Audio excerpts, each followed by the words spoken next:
In June of 2013, Clay Waller admitted his guilt, and it all happened inside a very cramped courtroom in Jackson, Missouri. Shackled at the wrists and ankles, Clay Waller entered this Cape County courtroom packed full of people, family, friends, and dozens of investigators who've worked this case. A plea deal. Clay Waller pleaded guilty to second-degree murder, a lesser charge. In return, Mr. Waller had to provide the location of Jackie Waller's body. Law enforcement had to be capable of recovering her body, and then Mr. Waller had to sit down and give an accounting of how he killed Jackie Waller. Last week, Clay Waller led investigators here to Devil's Island in Alexander County, Illinois, where they dug up Jackie Waller's remains, buried 6 feet under in the sand, in a hole Waller pre-dug. Did you strike her about the head and face? Yes. What did you do that with? My fist. All right. Did you press your forearm against her neck? Yes. And did you choke her to death that way or suffocate her? Yes. You were aware that you were causing her death when you were doing it? Yeah.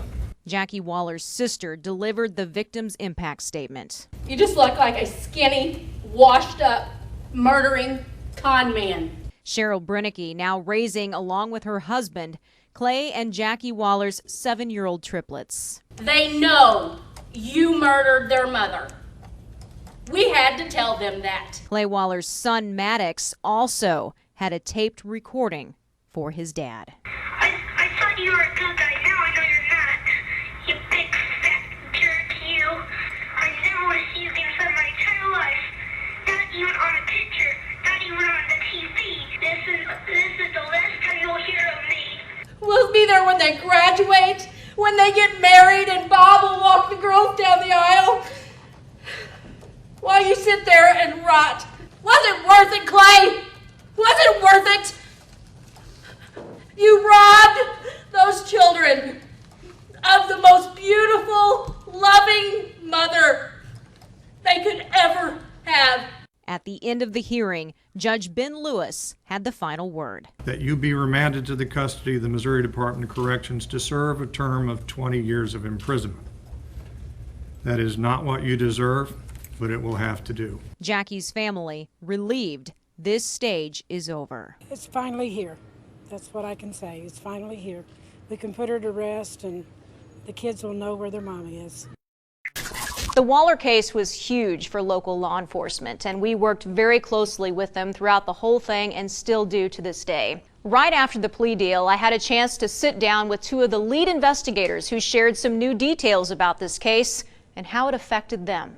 Okay, now I'll show you what it looks like. Lieutenant David James of the Cape County Sheriff's Office and Jackson Police Chief James Humphreys give me a glimpse into their lives over the past 2 years.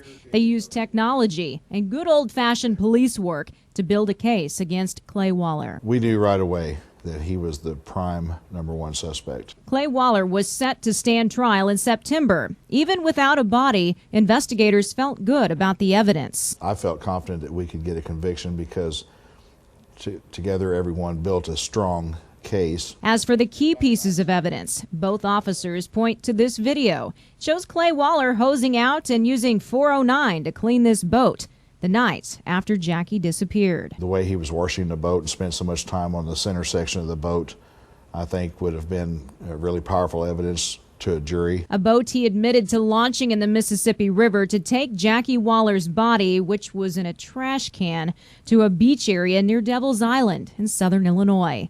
The other big piece of evidence. The bloody carpet that was found that was hidden and concealed. Concealed here in a basement crawl space where Clay Waller was living in Jackson. Taken from the hallway where he admitted to beating and then strangling Jackie. The case just got better with time, just like a fine wine or a whiskey. It got better with time. Which is why investigators believe Clay Waller got nervous. That pressure was always there, and he knew it was never going to go away. Finally, a confession. Here's a new picture of Clay Waller wearing his jail uniform, leading investigators to where he buried his wife. He wasn't even sure exactly where the spot was. Authorities had about a 50-yard area to search, but they had a clue. Clay said he poured a bag of fertilizer on top of Jackie. A couple of live trees on either side of the grave but there was one nearest what turned out to be her grave that was completely dead. It had been burned up by something. One investigator keyed in on that, and sure enough, Jackie's grave was here, right under this pile of debris. When they told me the news, I remember just taking a minute and saying, "Thank you, God.